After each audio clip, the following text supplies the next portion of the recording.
বিসমিল্লাহির রাহমানির রাহিম। আবু সাঈদ খুদরী রাজিয়াল্লাহু তাআলা আনহু হতে বর্ণিত। তিনি বলেন, আল্লাহর রাসূল সাল্লাল্লাহু আলাইহি ওয়াসাল্লাম বলেছেন, সেদিন দূরে নয় যেদিন মুসলিমের উত্তম সম্পদ হবে কয়েকটি বকরী, যা নিয়ে সে পাহাড়ের চূড়ায় অথবা বৃষ্টিপাতের স্থানে চলে যাবে। ফিতনা হতে সে তার ধর্ম সহকারে পলায়ন করবে। সহিহ বুখারী হাদিস নম্বর 19। বিসমিল্লাহির রাহমানির রাহিম। আয়েশা রাজিয়াল্লাহু তাআলা আনহু হতে বর্ণিত। তিনি বলেন, আল্লাহর রাসূল সাল্লাল্লাহু আলাইহি ওয়াসাল্লাম সাহাবীদের যখন কোনো কাজের নির্দেশ দিতেন, তাদের সামর্থ্য অনুযায়ী নির্দেশ দিতেন।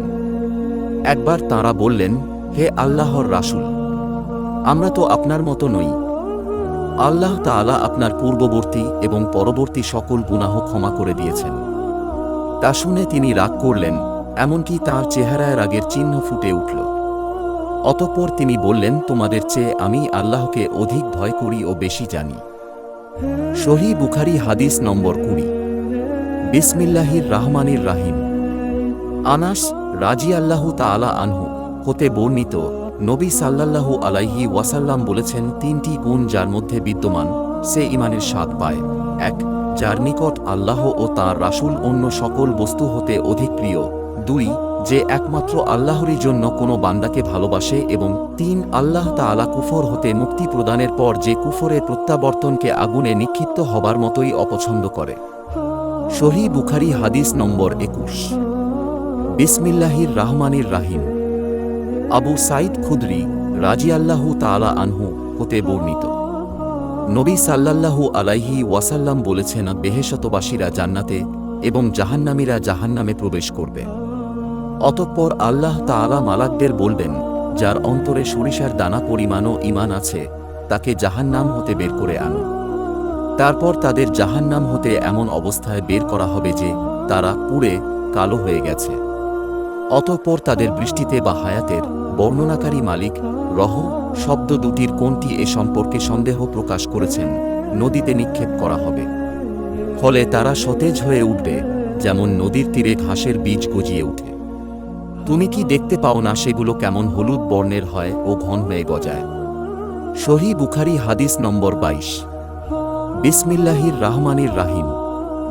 আবু সাঈদ খুদরী রাজিয়াল্লাহু তাআলা আনহু কে বলতে শুনেছেন, আল্লাহর রাসূল সাল্লাল্লাহু আলাইহি ওয়াসাল্লাম বলেছেন, একবার আমি নিদ্রাবস্থায় স্বপ্নে দেখলাম যে লোকদেরকে আমার সামনে আনা হচ্ছে, আর তাদের পরনে রয়েছে জামা।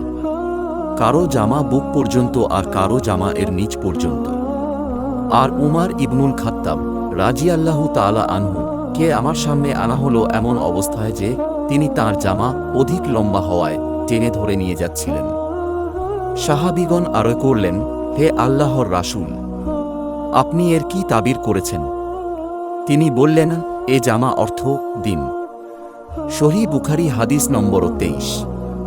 বিসমিল্লাহির রাহমানির রাহিম।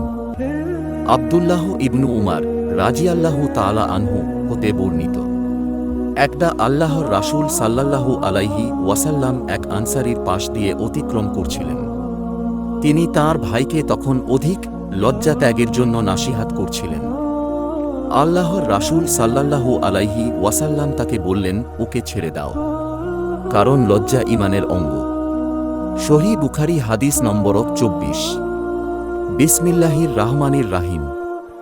ইবনু উমার রাজিয়াল্লাহু তাআলা আনহু হতে বর্ণিত।